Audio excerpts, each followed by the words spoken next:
Hi there, I'm Becky Hammond, founder and strengths maven over at Isogo and isogostrong.com.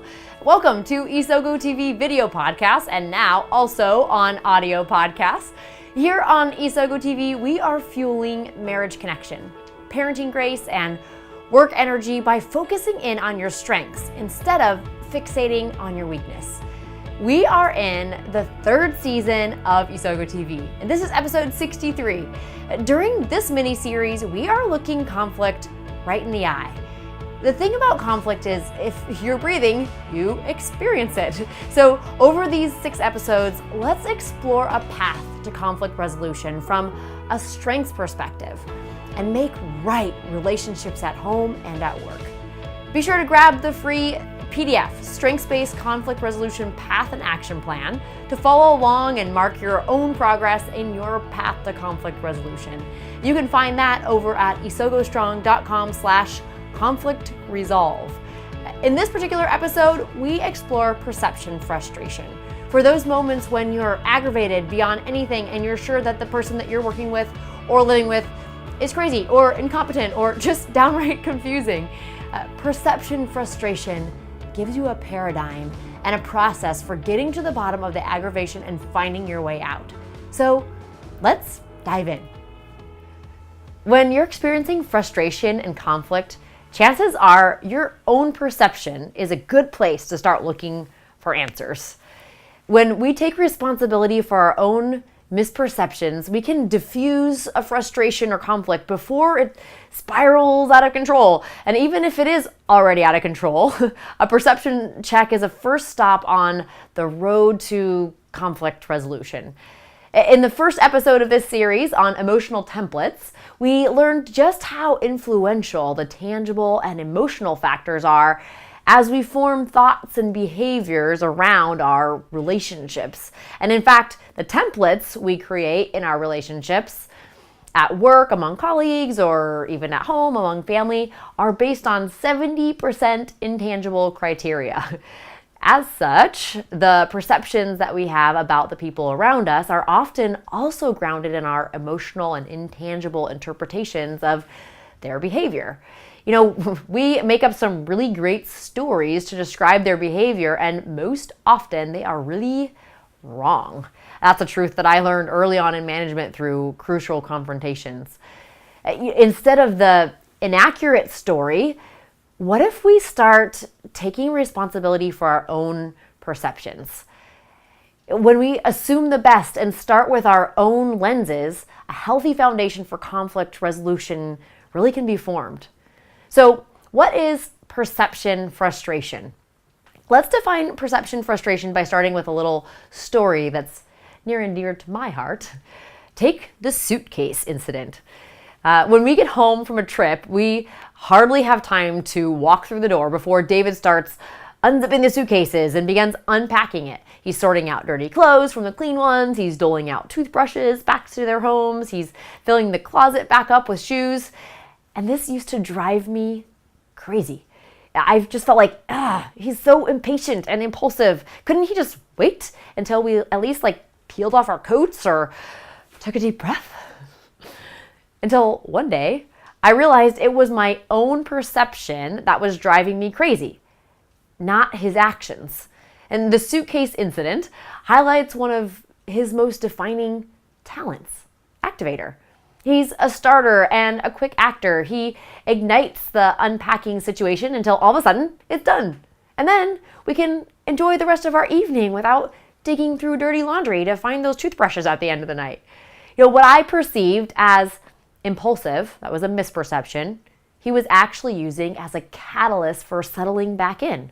And that was the reality. So this is the definition of perception frustration. Conflict whose source is found, at least partially, in the perception of the viewer of the aggravating behavior. So what's the impact of understanding perception frustration? The concept and action of perception frustration can make a significant impact on both your ability to resolve conflict and your ability to dissolve conflict. So first, let's talk about resolving conflict. By exploring the root of your perception frustration, we become better equipped for resolving conflict.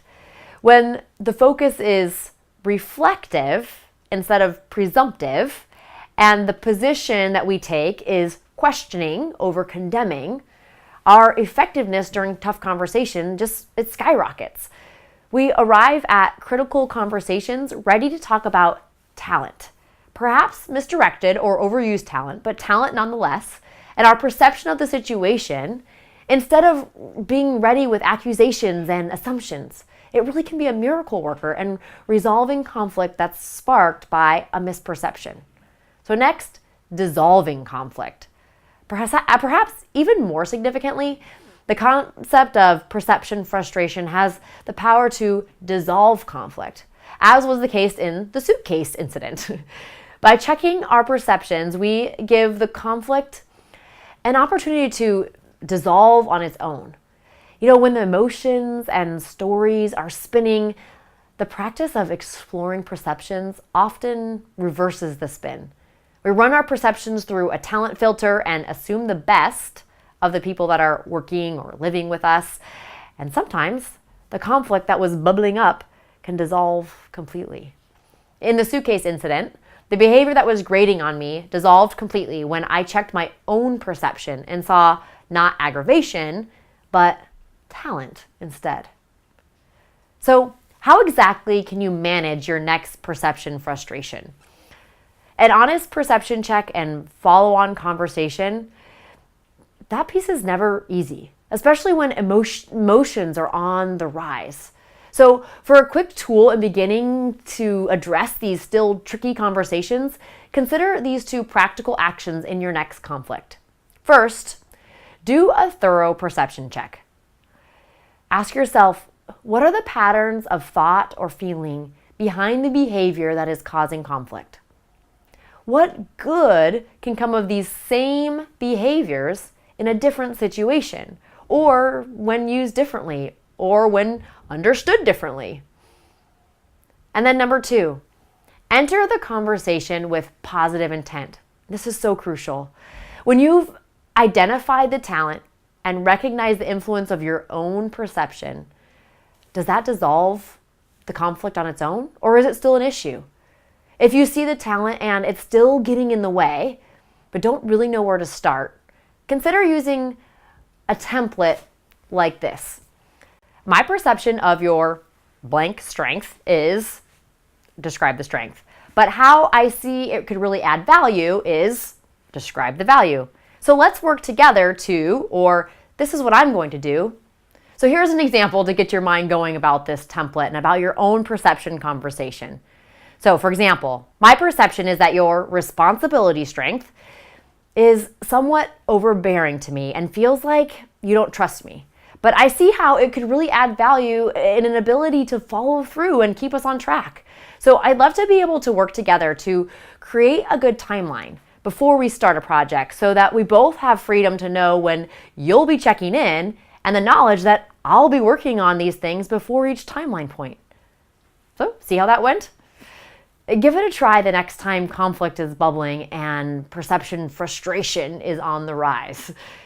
Make an honest assessment, an internal reflection, and then if needed, a loving and open approach to conversation, and see how far it gets you to resolve or dissolve that conflict. So, will you go there? The next time your spouse or your coworker or your kids leave you totally baffled and frustrated, will you consider the impact of perception frustration? Pause for a perception check and a deep breath and some positive intent. Then craft your conversation around what you've discovered about their strengths. And you'll also not want to miss the free PDF we're offering with this series. It's called the Strengths-Based Conflict Resolution Path and Action Plan over at isogostrong.com/conflict resolve. So be sure to go grab that right now. Ultimately, my dream would be to get to the bottom of conflict in every home and in every workplace across the world. And by orienting our mind toward our strengths, I know we can get there. So I'd love to ask you to share Isogo TV, the video or the audio version, with your circles on Facebook, Instagram, or right there in your home or your office. And if you like Isogo TV, please leave a 5-star review over at iTunes, because it not only makes me happy and means a lot to me, but it also helps others find this podcast resource as well. I'm glad that you were here today to get into the nitty-gritty of conflict resolution in your marriage, your parenting, or your work by using your strengths. And I hope that you join me next time on Isogo TV.